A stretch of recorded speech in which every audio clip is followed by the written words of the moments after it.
자, 시퀀스 테이블에 대해서 살펴볼게요. 자, 시퀀스 테이블은 마리아DB에서만 사용 가능한 특수한 기능입니다. 여기서 소개 좀 하고 지나가려고 하고요. 해당 사이트에 가보시면은 상세한 설명이 나와 있습니다. 시퀀스 스토리지 엔진이라는 걸 기준으로 해서 만들 수 있다고 하고요. 이 아래 보면 show 엔진이라는 명령을 통해서 사용할 수 있는 점주의 여부가 가려진다고 합니다. 여기 보면은 시퀀스가 지원이 된다고 합니다. 그래서 시퀀스 yes, 트랜잭션 yes 이 정도면 사용할 수 있을 거라는 생각이 들고요. 예제를 볼게요. 자, 시퀀스 테이블은요 패턴입니다. 패턴 seq 언더바 시작점 언더바 to 언더바 종료점이죠. 종료점. 그러면은 1부터 5까지 데이터가 1, 2, 3, 4, 5가 생성이 돼서 이 테이블에 들어가요.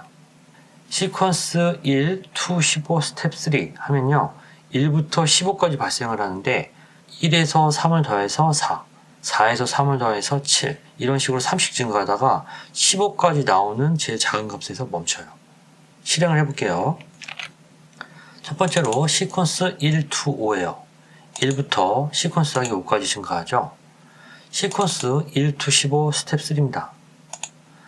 1에다가 3도해서 4, 4에다 3도해서 7, 7에다 3도해서 10, 10에다가 3도해서 13, 13에다 3도하면 16인데 16은 1, 2, 15 사이에서 벗어나죠. 나오지 않습니다.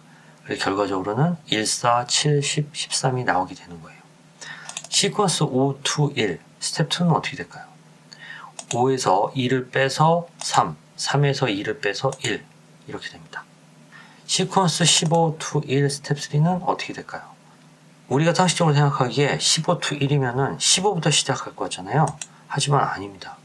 13에서 줄어듭니다. 13에서. 이제 15 to 2 스텝 3도 마찬가지로 15부터 줄어들 것 같지만 그렇지 않습니다. 14부터 줄어듭니다. 이 두 가지 예를 갖다가 바탕으로 해서 봤을 때 사실은 이런 것 같아요. 15나 1, 이 둘 중에 작은 값을 기준으로 스텝 3를 적용을 하는 거예요. 1, 4, 7, 10, 13이 나와요. 그 중에 1부터 15 사이에 있는 값을 가져오는 거예요. 1과 15를 포함해서. 얘도 마찬가지로 2부터 시작하는 거예요. 2에다 3도해서 5, 5에다 3도해서 8, 8에다 3도해서 11, 11에다가 3도해서 14, 14에다 3도하면 17 이렇게 되잖아요. 작은 값부터 기준으로 해가지고 본 다음에 2에서 15 사이에 있는 값만 추려내는 거예요. 그러면 2, 5, 8, 11, 14가 나오겠죠. 그런 식으로 동작을 한다고 생각이 듭니다. 두 번째 예제는 이렇습니다. 같은 일자가 10년 동안 어떤 요일로 변해가는지를 알고 싶어요. 예를 들면은 크리스마스 때 이거 과연 실 수 있을까?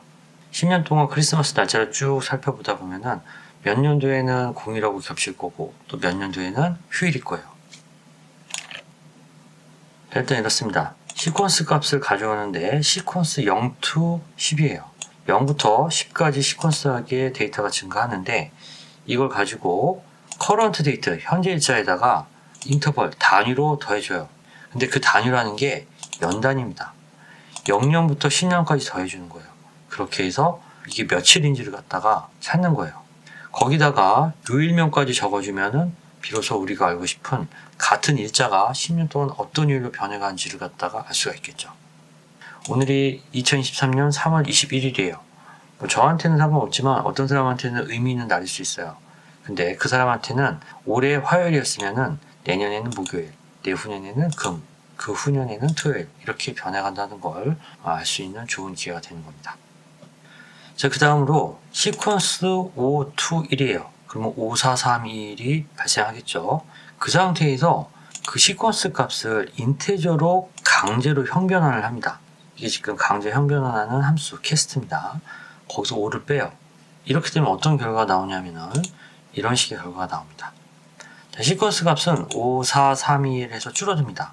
그런데 그 값에서 5를 빼줘요. 5에서 5 빼면 0, 4에서 5 빼면 마이너스 1, 3에서 5 빼면 마이너스 2 이런 식으로 1에서 5를 뺐을 때 마이너스 4까지 점점 감소하죠. 시퀀스 테이블을 이용해서 음수값을 표현하려면 이런 방식으로 사용하시면 됩니다. 자, 주의사항이 있습니다.